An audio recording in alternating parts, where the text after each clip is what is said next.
कशिश media में आपका स्वागत है। आइए नजर डालते हैं आज की ताजा खबरों पर।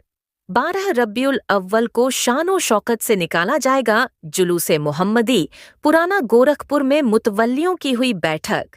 माह रब्बिउल अव्वल का चांद दिखने के बाद महानगर से निकलने वाले जुलूसे मोहम्मदी के जुलूस को पुरानी रवायत के मुताबिक निकालने का फैसला मुतवल्लियों की बैठक में लिया गया। जुलूसे मोहम्मदी के जुलूस की तैयारी बैठक पुराना गोरखपुर स्थित सवेरा मैरिज हाउस में मौलाना जहांगीर की अध्यक्षता में हुई। बैठक का संचालन कामरेड अल्ताफ हुसैन ने किया।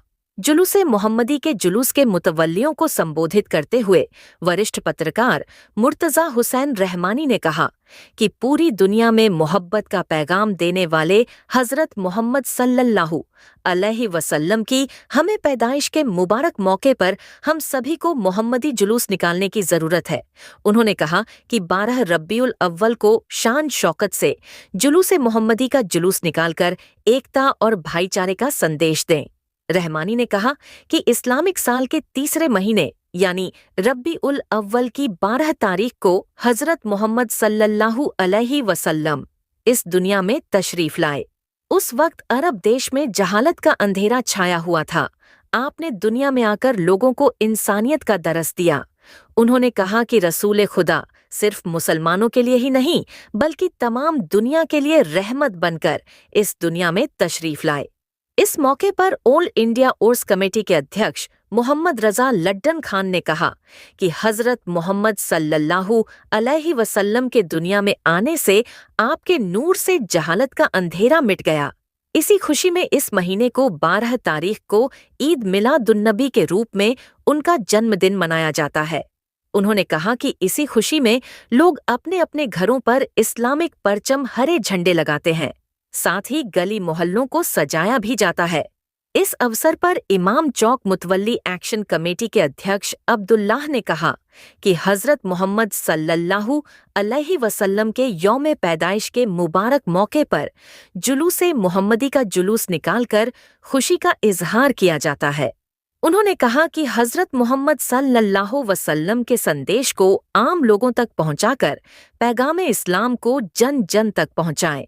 बैठक में तय हुआ कि बीते सालों की तरह इस साल भी शान और शौकत से जुलूसे मोहम्मदी का जुलूस निकाला जाएगा। पेश है कशिश मीडिया की विशेष रिपोर्ट। उस जैसे जितने भी जुलूस हैं उसमें आपसी रशाकशी क्यों हो जाती है?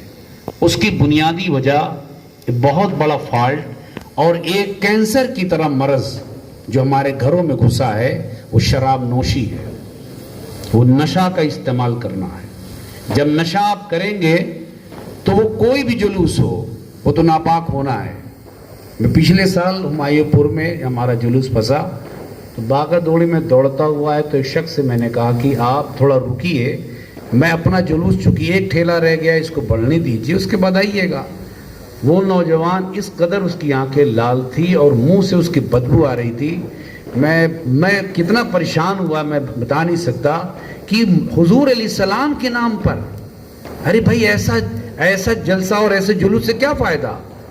जिस जुलूस में नबी करीम सल्लल्लाहु अलैहि वसल्लम या इस्लाम की बातों पर अमल ना किया जा रहा हो उस जुलूस से कोई फायदा नहीं है। शराब पीकर आप जाएंगे। तो मैं अर्ज ये कर रहा हूं कि ये सारी चीजें खत्म होनी चाहिए। डीजे पर तो आप लोग परेशान हो जाते हैं कि भाई डीजे मत कहिएगा मना करने को। मैं मना किया था, 2 साल मुझे बुलाया नहीं गया। कोई बात नहीं, हमारा काम है सही राह दिखाना। जितना आप संजीदगी और सुकून और मतानत के साथ आप अगर जुलूस निकालेंगे उतना ही अच्छा आप पैगाम देंगे। सिर्फ कहना नहीं है कि हम अमन के पुजारी अमन की बात करते हैं, अमन आपके किरदार से झलकना भी चाहिए। 6-6 फुट का इष्ट वो आप डीजे लगा कर चलते हैं। मैं खुद कमजोर हूं, दिल मेरी हार्ट बीट तेज हो जाती है, और जो मरीज होगा उसका क्या हाल होगा? तो आप ये मत देखिए कि दूसरे के जुलूस में 12 फीट का लगता है तो हम 6 फीट का भी ना लगाएं। तो उनसे मुआवजा नहीं करना है। कुल हल यस्तविल लदीना यअलमून वल्लदीना ला यअलमून, जानने वाले और ना जानने वाले बराबर नहीं हो सकते। ऐसे मुसलमान और गैर मुसलमान बराबर नहीं हो सकते। आप क्यों उनकी बराबरी कर रहे हैं? क्यों उनको भीड़ दे रहे हैं? क्यों कंपटीशन कर रहे हैं? दूसरी अहम बात खत्म कर रहा हूँ। मुझे मालूम है कि उलमा कौन सुनता है, आखिर में आते हैं तकरीर की खुतबा होने लगता है तो बातें हैं आप लोग। मैं अर्ज कर रहा हूँ जुलूस को पाकीज़ा कैसे बनाए। मुख्तसरन जुलूस की क़ियादत हरगिज़ जुलूस मोहम्मदी की क़ियादत बेनमाजी ना करे, रहे वो बेनमाजी क़ियादत ना करे। क्यों? उसका सबसे बड़ा फायदा ये है कि जब नमाजी क़ियादत करेगा तो दूसरों की नमाज का भी ख्याल करेगा, खुद नमाज की पाबंदी करेगा, और कहीं मौका मुनासिब होगा तो रोक करके खुद पढ़ेगा, पढ़वावेगा। एक बात, अगर नमाजी ना मिले तो हाजी हो, नमाजी हो, आलिम हो, उलमा हो, यानी वो नमाजी जरूर हो, कम अज कम इतना हो। अगर आलिम हो तो सबसे अच्छी बात। तो जब आलिम, हाफिज, कारी वगैरह होगा तो कोई गैर शरई उमूर जुलूस में नहीं होगा, तो बदनज़मी नहीं होगी, माहौल ख़राब नहीं होगा और बड़ी संजीदगी से जुलूस हो जाएगा। कपड़ों का भी सही तौर पर इस्तेमाल करें। उस दिन कपड़ा, ये 1500 साल ये जो जश्न ईद मिलादुन्नबी है, मैं रुक कर एक बार फिर अर्ज कर रहा हूँ, ये ईद मिलादुन्नबी कहें या 12 रबीउल अव्वल कहें, 12 वफ़ात ये हमारा नहीं है। 12 वफ़ात का क्या मतलब है? इस दिन कौन सेलिब्रेट कर सकता है भाई? अजीब आदमी है। तो 12 वफ़ात हमारी बोली नहीं है, ये उनकी बोली है जो इसको बंद कराना चाहते हैं। बस 12 वफ़ात हमारे में से कोई नहीं कहेगा, 12 रबीउल अव्वल कहिए या ईद मिलादुन्नबी कहिए। बात अब एक जुलूस मोहम्मदी के हवाले से मैं अर्ज कर रहा था कि ये हो, कपड़े हमारे अच्छे होने चाहिए, क्योंकि जुमा का दिन है तो डबल ईद हो जाएगी। नबी सलाम ने जुमा के बारे में फरमाया ना कि अल्लाह ताला ने जुमा के दिन को भी ईद का दिन बनाया है। जअलल्लाहु लना ईदा, अल्लाह ने इस जुमा को भी ईद का दिन बनाया है। तो जुमा ईद और फिर उस दिन ईदों की ईद, तो डबल ईद बढ़ गई। तो इसलिए कपड़े अच्छे हों, साफा भी बांध ले तो अच्छी बात है, टोपी भी होनी चाहिए, और कोशिश करें कि रास्ते में जब जुलूस में हो तो पान पुकार वगैरह से बचें। कहीं खा लें किनारे जाके, फिर थूक लें, लेकिन बिल्कुल ऐसा ना लगे कि आप वो ऐसे ही चल रहे हैं मस्ती के साथ। तो लिबासों पर भी ध्यान दें, अपने पहनावे पर ध्यान दें, और फिर साथ ही साथ जो है आप कोशिश करें दुरूद पाक की मदद करें। मैंने कहा कि इस मौके पर 1500 साल पूरा हो रहा है, तो हम 12 रबीउल अव्वल तक कम से कम 1500 बार हुजूर पर दुरूद पढ़ लें। इन 12 दिनों में, 10-12 दिनों 1500, और रोज पढ़े तो अच्छी बात। और इस 15 की निस्बत से हम तहिया करें कि 15 अच्छे काम हम शुरू करेंगे और 15 बुरे काम छोड़ देंगे। तो ये असल मकसद हो जाएगा हुजूर अलैहिस्सलाम की विलादत की सेलिब्रेट करने में। हम अपने नबी को क्या तोहफा दे सकते हैं? इससे क्या बेहतर तोहफा होगा कि हम हुजूर अलैहिस्सलाम के लिए अच्छा काम करना शुरू कर दें और बुरे काम से तौबा कर लें। जो लोग आए हैं काबिल फ़ख्र हैं, काबिल मुबारकबाद हैं। अल्लाह ताला हम सब के अमन में, इत्तेफाक में, इत्तेहाद में मज़ीद बरकतें अता फरमाए। म्यूज़िक अगर बिल्कुल नहीं बजानी चाहिए, अगर बजाए तो सादा नात बजा दें।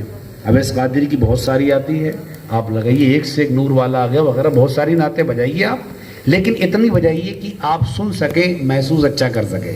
जहाँ लगे कि अब कान आपका दर्द कर रहा है तो दूसरे का भी ख्याल करिए कि उसको भी कर रहा होगा, तो वैल्यूम कम करके आप चलें, मोहब्बत भरे अंदाज में आप चलें। जुमा की बात आई थी, देखिए मैं आपके फैसले से बिल्कुल वो नहीं हूँ, नाराज़ नहीं हूँ, लेकिन एक हो सकता था कि अगर आप फजर बाद निकलते तो जुमा पहले भी आ सकते थे, लेकिन आपने डायरेक्टली कह दिया जुमा बाद। तो बताइए फजर से हम जुमा तक क्या करें?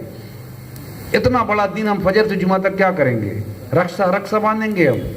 फिर उसके बाद से जब 2:30 बजे से निकलेगा तो पता चला कि असर भी उसमें गई, फिर उसमें मगरिब का भी असर पड़ेगा, इशा का भी पड़ेगा। हम लोग को 2-2 प्रोग्राम करना रहता है। यहाँ दिन में ख़त्म होता है 2 बजे, फिर उसके बाद शाम से इमाम बालिग की तरफ से लोग चले जाते हैं पुराना गोरखपुर में। खैर आपकी मर्ज़ी है, आप जब चाहे निकालिए, लेकिन मेरी अपनी मर्ज़ी ये थी कि सुबह फजर बाद ना हो करके 7 बजे हो जाता, 7 से 12 तक आ जाती, 1 बजे नमाज है हो जाती। तो आप लोग जैसा अगर इत्तला हमें कर दें कि आप फजर बाद ही निकालेंगे, 8 बजे निकालेंगे तो हम भी निकालेंगे।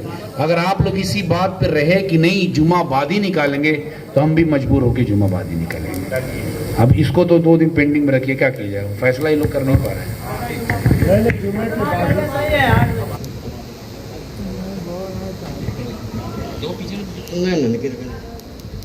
खड़े हो जाएंगे।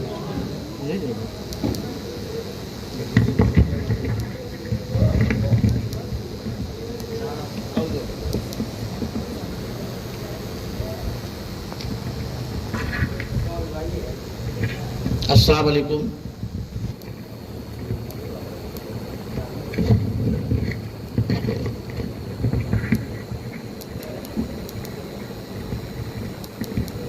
आज ये मीटिंग पैगाम में मोहब्बत के लिए हो रही है। इस मीटिंग में तशरीफ फरमा आज हाजी साहब ने कलाम से शुरुआत किया।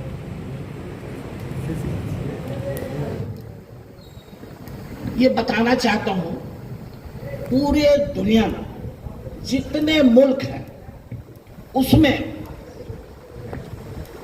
सबसे अफजल एक नाम है, गिनती कर लीजिए या अमेरिका से उसका रिकॉर्ड लगवा लीजिए, वो नाम है मोहम्मद। मोहम्मद ये नाम, हुजूर सल्लल्लाहु अलैहि वसल्लम का ये नाम पूरे दुनिया में सबसे ज्यादा, सारे मजहब में जो भी लोग विभिन्न धर्म संप्रदाय के मानने वाले हैं, सबसे अव्वल नाम मोहम्मद। सबके नाम के आगे मोहम्मद, सबसे ज्यादा मोहम्मद। और सबसे तेजी से फैलने वाला अगर कोई मजहब है तो इस्लाम। जितनी तेजी से फैल रहा है, इस्लाम पैगामे मोहब्बत है। आतंकवाद से इसका कोई लेना देना नहीं। जो कुछ गलत होता है वो सरकार कानूनी तौर पर अपना काम करती है। यहाँ पे मौजूद हैं। हम लोगों ने तमाम जुलूसों को ऐसे दौर में हम लोगों ने निकलवाया है जिस दौर में ये लगता था कि शायद हम लोगों के सामने आग का शोला है, जिसको सावन भादो कहते हैं। और जुलूस मोहम्मदी जिनके उम्मत में हम लोग हैं, अपने आका करीम सरवर कायनात सल्लल्लाहु अलैहि वसल्लम की मोहब्बत में हम लोग उनका जश्न मनाते हैं, यौम पैदाइश का। और अपनों का जश्न मनाने का जो जज्बा होता है, जो मोहब्बत होता है, जो उसका पैमाना होता है, निश्चित तौर पर उसका हर इंसान अंदाज़ा लगा सकता है। मजहब इस्लाम में सारे तौर तरीके सिखाए गए। हम दूसरे की बात करते हैं, दूसरे का हवाला देते हैं। हमारे पास ऐसे से मसले मसाइल हैं कि हमको किसी की ज़रूरत नहीं है। मैं आपको बता दूं, जब आदमी किसी चीज़ पे स्टडी करता है, मुताला करता है, अध्ययन करता है, तब जाकर पता चलता है कि हम कोई चीज़ पा रहे हैं। लेकिन अगर आदमी पढ़ा लिखा नहीं होता है, किताबों से बातें नहीं करता है, तो चाहे वो गुमराह हो जाता है या तो फिर लोगों के कहाए पे अब चलता है। जब मैंने देखा कि जो जन्मदिन मनाया जाता है, उसमें पैदाइश मनाया जाता है, तो उसमें ये बताया गया कि आप जिससे मोहब्बत करते हैं, बेपनाह मोहब्बत करते हैं, उसका जन्मदिन हैप्पी बर्थडे टू यू यौम पैदाइश मना सकते हैं। तो जब आप लोगों के दिल के करीब पहुंचना चाहते हैं, तो आप बेहतर जिंदगी का बेहतर रास्ता अगर अख्तियार करना चाहते हैं तो कुरान और हदीस पढ़िए, सरकार मदीना की ज़िंदगी को पढ़िए। तब लगेगा कि आपका जो मजहब है, जो आपका कैरेक्टर और किरदार होना चाहिए, यकीनी तौर पर आप उसी तरीके से रहेंगे जो आज से पहले लोगों के पास रहा करता था। आज हमारा जो सरमाया था, हमारा जो फलसफा था, वो दूसरे के पास चला गया।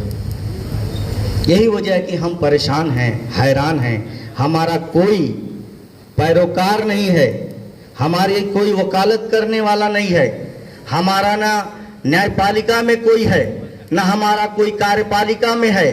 क्यों कि सिर्फ प्रयागराज का तेजी से बढ़ता अखबार, सनसनीखेज घटनाओं का आईना, कशिश मीडिया, हिंदी दैनिक समाचार पत्र, वर्षों से लाखों पाठकों का विश्वास, योग्य और प्रोफेशनल पत्रकारों के साथ सामाजिक उत्थान के लिए कार्यरत, सफलता पूर्वक प्रकाशन के 17 वर्षों से आपके बीच प्रयागराज से प्रकाशित हिंदी दैनिक समाचार। विश्वसनीय खबरों के लिए आज ही जुड़े, बच न पाएगा कोई हमसे छुपकर। कशिश मीडिया की नजर शहर के चप्पे चप्पे पर, भ्रष्टाचार को उजागर करने वाला, जन समस्याओं पर आधारित कशिश मीडिया। समाचार व विज्ञापन के लिए संपर्क करें 94549 73605। अपने शहर की ताज़ा खबरों के लिए कशिश मीडिया हिंदी दैनिक समाचार पत्र फेसबुक पेज और यूट्यूब चैनल को सब्सक्राइब करें और बेल आइकॉन जरूर दबाएं।